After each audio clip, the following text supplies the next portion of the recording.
Hello guys, तो आज हम पढ़ने वाले हैं क्लास 12 की मैथ्स, जिसमें हम चैप्टर 3 समझेंगे। चैप्टर 3 जिसका नाम है मैट्रिसेस। तो हम स्टार्ट करते हैं। हम एक एग्जांपल लेते हैं। जैसे एक राम है एंड एक सीता है। राम के पास पेन 4 है और सीता के पास 5। पेंसिल राम के पास 3 है और सीता के पास 2। स्केल की बात करें तो स्केल राम के पास मान लेते हैं हम 5 है और सीता के पास 4। देन अब हम इसे कैसे लिख देंगे, सेम एज इट इज, ऐसे ही। देन ये ब्रैकेट कर देंगे, ठीक है। एंड अब हम जानते हैं कॉलम किसे कहते हैं। देन कॉलम ऐसे खड़ा खड़ा होता है, उसे हम कॉलम कहते हैं। मतलब कॉलम 1, कॉलम 2, कॉलम 3। तो ये हमारा हो गया क्या, कॉलम 1। एंड ये हो गया हमारा कॉलम 2। देन अब हम रो की बात करते हैं। तो रो ऐसे इसे इसे इसे, मतलब ये वाला फर्स्ट रो, ये सेकेंड रो, ये थर्ड रो, ऐसे हम बात करते हैं। ये वाला जो रो हुआ ये फर्स्ट रो, ये सेकेंड एंड ये थर्ड। इसे ऐसे भी आप रख सकते हैं, तो इतना ठीक है। एंड उसके बाद हम देखते हैं number of rose. Number of रोज जिसे हम एम से डिनोट करते हैं, ये हो जाएगा 3। नंबर ऑफ रोज 3 है तो यहाँ पे 3 लिख देंगे। एंड अब यहाँ पे नंबर ऑफ कॉलम,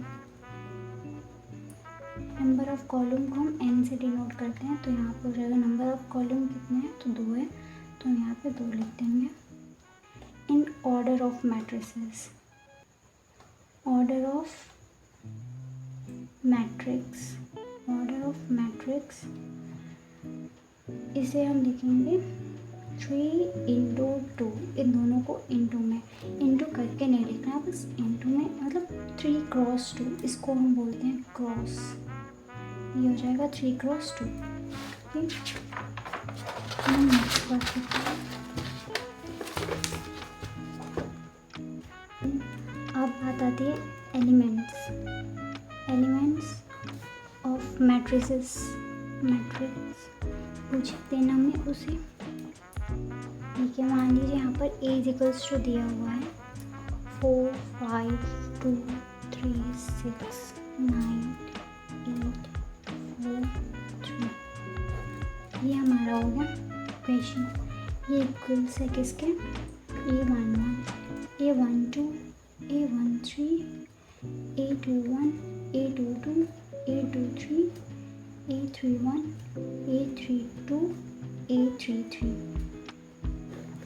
तो देखिए इसे हमने a11 क्यों लिखा है, क्योंकि ये 1m है, ठीक है। इसे क्या ये m, ठीक है, m। तो यहाँ पे m क्या है, m रो, सॉरी कॉलम है, तो कॉलम 1 में है तो 1, रो 1 है तो 1। फिर कॉलम, पहले रो लिखते हैं, first row first column, first row फिर second column, first row third column.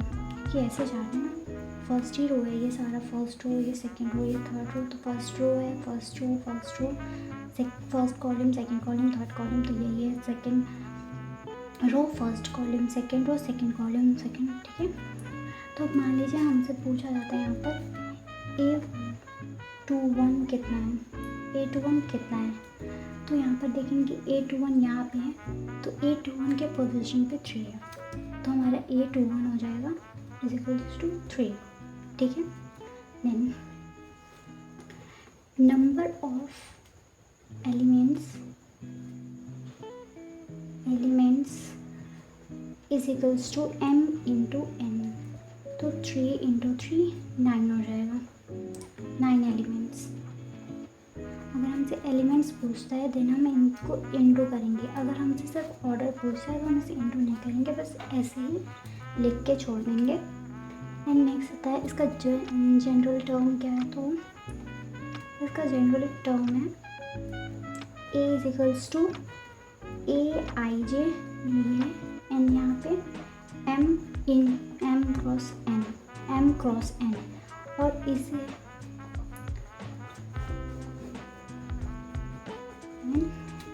हम मैट्रिसेस कहते हैं, मैट्रिक्स बोलेंगे। देन मान लीजिए एक क्वेश्चन है हमारे पास, क्या है 16 एलिमेंट मैट्रिसेस, 16 एलिमेंट्स मैट्रिसेस, मतलब इसको कितने तरीके से लिख सकते हैं, मतलब हाउ मेनी वेज, इसको लिखने के तरीके कितने होंगे, तो वो हम देखते हैं।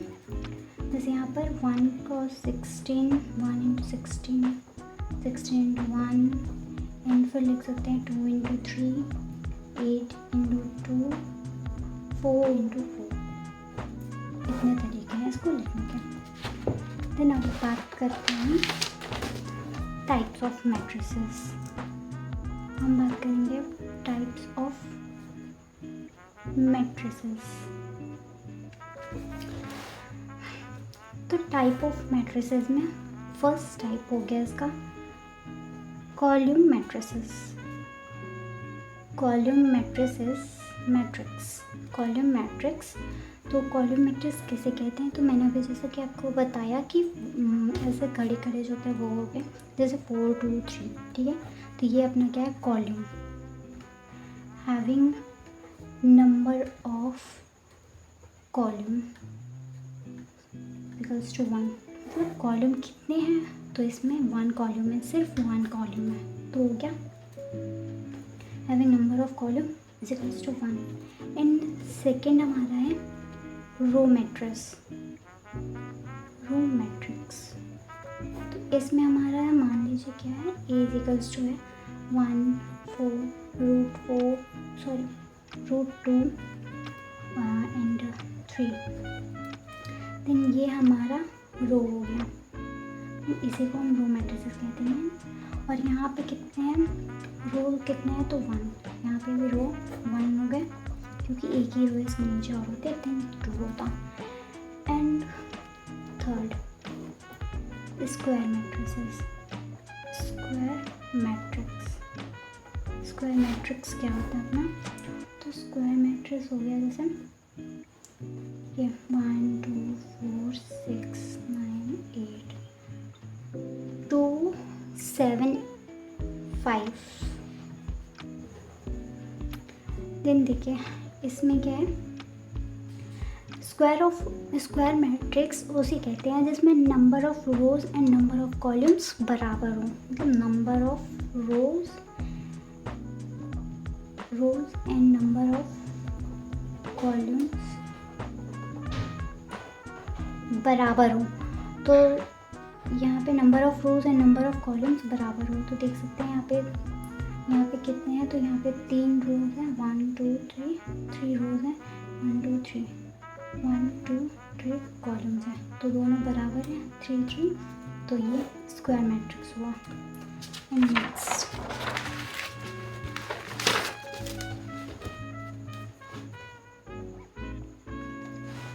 उसके कंडीशन में देख सकते हैं, जैसे कंडीशन होना चाहिए m is equals to n, उसमें लिख सकते हैं अगर आपको ये पूछे कंडीशन उसका, तो m is equals to n हो जाएगा।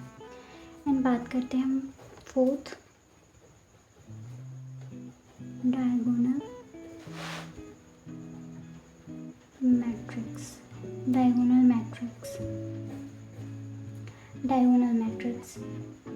तो इसमें हमारा हो जाएगा A is equals to diagonal matrix उसे कहते हैं जैसे मतलब सिर्फ डायगोनल दिया हुआ हो, बाकी रेस्ट जितने भी हैं एलिमेंट्स वो सब ज़ीरो हो। जैसे कि यहाँ पे 1 0 0 0 2 0 0 0 3, देन ये हमारा हो जाएगा डायगोनल मैट्रिक्स। इसे हम स्क्वायर मैट्रिक्स भी कह सकते हैं। स्क्वायर मैट्रिक्स क्यों? क्योंकि यहाँ पे number of rose and number of columns बराबर है, तो इसे स्क्वायर मैट्रिक्स भी कहा जा सकता है। एंड डायगोनल मैट्रिक्स वो होता है जिसके डायगोनल्स दिए हुए हो, बाकी सारे ज़ीरो हो, बाकी सारे एलिमेंट्स ज़ीरो हो, डायगोनल एलिमेंट्स दिए हुए हों। एंड अब हम बात करते हैं फिफ्थ की।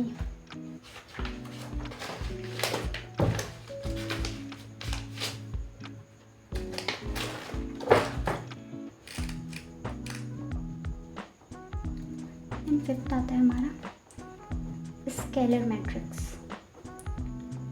स्केलर मैट्रिक्स कैसे कहते हैं? तो इसमें होता है कि डायगोनल मैट्रिक्स इक्वल हो, मतलब जैसे ये 2 0 0 0 2 0 0 0 2, इसमें डायगोनल मैट्रिक्स हमारे सेम है, तो इसे हम स्केलर मैट्रिक्स कहेंगे। डायगोनल सेम होगा तो ही इसे स्क्वायर मैट्रिक्स कहेंगे, स्केलर मैट्रिक्स कहेंगे। एंड इसे हम square matrix and diagonal matrix दोनों कह सकते हैं, matrix and diagonal matrix.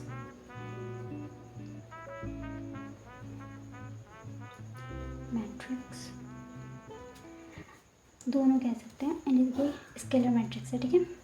And हम सिक्स्थ बात करते हैं किसकी? आइडेंटिटी मैट्रिक्स की। आइडेंटिटी मैट्रिक्स, तो इसमें हमारा क्या होता है कि इसमें डायगोनल 1 1 1 होते हैं, बाकी सारे रेस्ट एलिमेंट्स ज़ीरो, मतलब रेस्ट होते हैं मतलब ज़ीरो में। एंड 1 0 0 0 1 0 0 0 1। अगर इसको हमें 2 में बनाना होगा, 2 क्रॉस 2 में, देन हम इसे 1 0 0 1 ऐसे लिख देंगे, ठीक है। तो इसे हम कहते हैं, इसे हम स्केलर मैट्रिक्स भी कह सकते हैं, डायगोनल मैट्रिक्स भी कह सकते हैं एंड स्क्वायर मैट्रिक्स भी कह सकते हैं आइडेंटिटी मैट्रिक्स को। एंड हमारा ये हो गया। एंड अब आता है हमारा आता है 7th नंबर, जिसे हम बोलते हैं ज़ीरो मैट्रिक्स या फिर इसे हम नल मैट्रिक्स कहते हैं। नल मैट्रिक्स, तो ये हमारा होता है क्या? बस नॉर्मल सा 0 0 होना चाहिए, मतलब जैसे 0 0 0 0 0 0, मतलब नॉर्मली पूरा 0 होना चाहिए, तो वो हमारा हो जाएगा ज़ीरो मैट्रिक्स या फिर नल मैट्रिक्स। अब हम बात करते हैं equality of matrices. Equality of matrices, इसमें कंडीशन क्या होता है? Condition order of both should be same. A is equals to B होना चाहिए, ठीक है। यहाँ पे A Y Z P दिया हुआ है, तो यहाँ पे क्या दिया हुआ है? 2 9 -2 1। इसका मतलब x का वैल्यू 2 है, y का 9 है, z का -2, p का 1। अगर हमें इसमें पूछ दे y का वैल्यू तो वो 9 हो जाएगा, x का वैल्यू तो वो हमारा हो जाएगा 2, z का -2 एंड p का 1। तो यही हो गया। एंड कल से हम इसका बनाना चालू करेंगे एक्सरसाइज। आज के लिए इतना ही।